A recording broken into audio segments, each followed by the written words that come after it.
Hello ladies and gentlemen, as always I'm your host Airsoft Al, and, well, I learned a very valuable lesson about getting coyotes off of interdimensional Craigslist. The bastard who I hired to take me to the America and the World dimension instead dropped me off here in Fallout. So currently I'm in the middle of goddamn nowhere. I can only assume Boston. I've been dodging deathclaws, ghouls, and other manner of fuckers all over the goddamn place. And sadly, I am unarmed, because the coyote took all my shit. So, I am probably going to have to scavenge for weapons. But, while I have found myself a decent safe haven, that still isn't going to stop me from doing the review of America and the World, chapters 46 to 55. Why 55 instead of 50? Because I like to go one step further. So let's get into it. Ladies and gentlemen, the story itself is going strong once again, with of course the elves getting their asses kicked, and finally realizing that they don't have what it takes to actually stop the American military machine and military might. No shit. And so, the leader, and the most actually smart decision so far, orders a full retreat.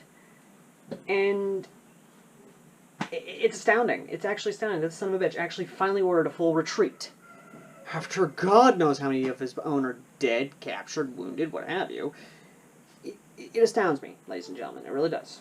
The Beastman Kingdom, the Suomi Kingdom, is actually starting to prepare to engage the elves. The elves in the Suomi Kingdom, of course, is more or less like the Eastern Front during World War II, where they were basically pulling off veteran troops and what have you off the Eastern Front and putting it on the Western Front to try and stop the Allies. This is what's going on right now. The Suomi Kingdom, while not drastically being pushed back, has called upon their human allies, which they have lied to, and yada yada yada. Basically, you're going to find out in the damn story.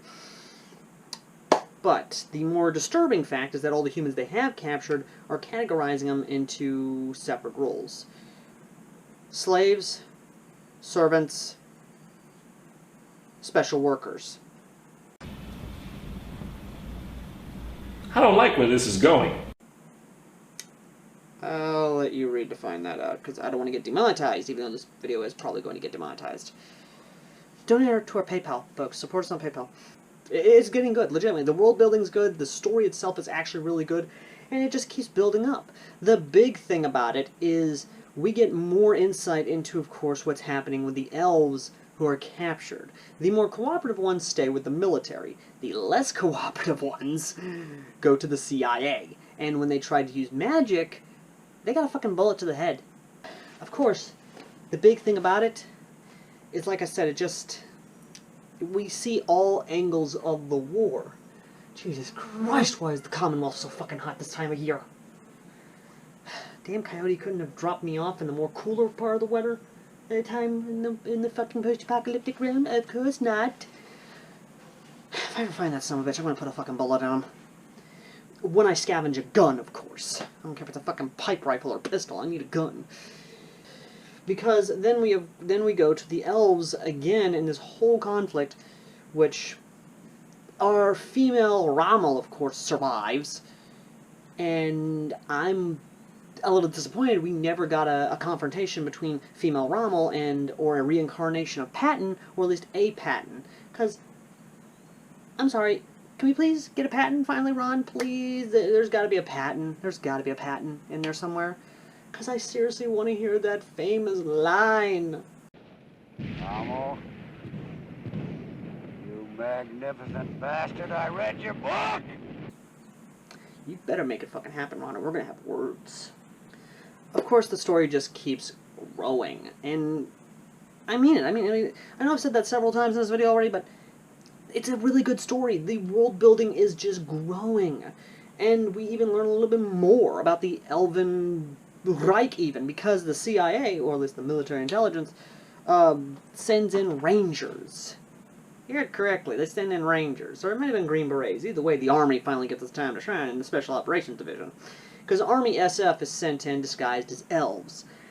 Which ain't that fucking hard. Get some Hollywood makeup artists to actually do you up pretty damn good, and we can infiltrate damn near anywhere. And finally, this is what I love about this story, or at least these bunch of chapters, is we see all these plot points, we see all these things, including,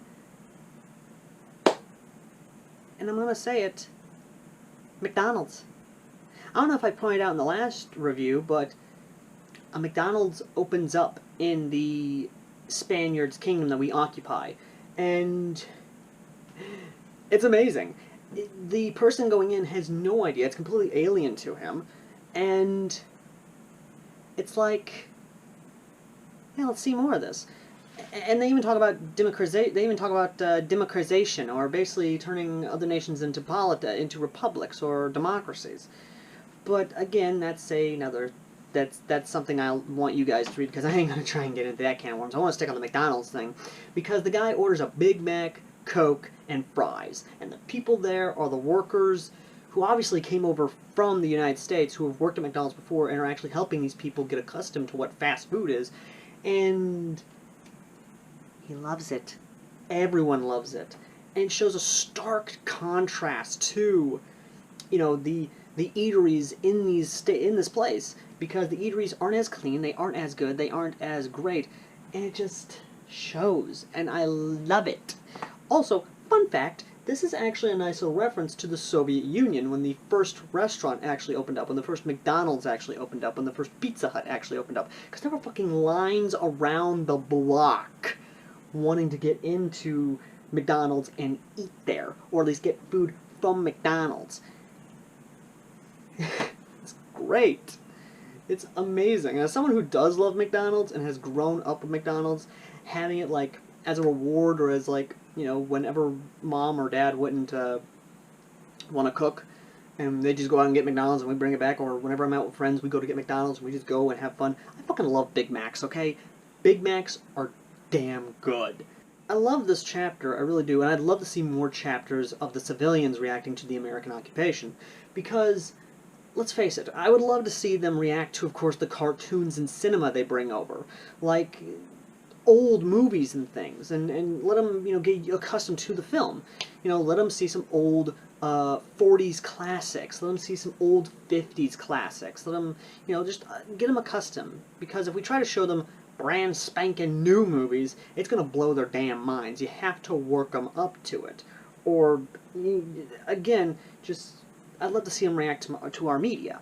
And I know I said and again, but legit, this is a good story. All these chapters are really good, because aside from the civilian aspect of the occupations, we also jump over to the elves, who are trying to pull a Pearl Harbor on us. But instead of ships, it's Hexans, or at least essentially V1 rockets, or maybe V2 rockets. And they launched them at the U.S. But here's the thing. The U.S. has a defense net for in case of ballistic missiles attacks. So we know exactly when they're coming and when to react to them. So that's fucking funny. You thinking you can actually attack us, when in reality, ain't gonna happen. Ain't gonna happen. Not gonna happen. Because we can detect them, intercept them, and destroy them with our interception net that we have had and we have built since the Cold fucking War. Fool me once, I'm mad. Fool me twice, how could you? Fool me 3 times, you're officially that guy, okay? You know the one. You go to the bar, he's like, this suit is officially is a Giorgio Armani. Ask my dad knows, and fuck you! I ain't having that shit! But, like I said, it gets better. Because the way they do this, the way they do the story, it's really good. And Ron, you have outdone yourself in these chapters. Because now the elves they're completely pulling out. And the defending forces are trying their damnedest to stop our advance, to stop us from advancing on their landing areas. Which is somewhat working, to a degree, but we're only slowly advancing. We haven't come to a complete halt yet, and we will never come to a complete halt. So, seeing how close we can get to these Nazi sons of bitches, and fucking touch them, fucking kill them, and actually push them out of the otherworldly France, well, we'll have to wait and see, because the last chapter I saw was the Elven leader trying his best to think of any plan to attack the Americans. Even doing a suicide plan of having the admiral who was retired from the last attack be put back in charge and told, attack the American continent any way you can. Are you fucking serious? And like I said, it's gonna get good. Because now we have Army SF boots on the ground in the Elven Reich. We are pushing them out of the otherworldly France. And we have our mercenaries in the Beastmen Kingdoms, ready to attack, ready to launch the attacks. But only time will tell, ladies and gentlemen, when those attacks will happen. But that, my good viewers, is a story for another day.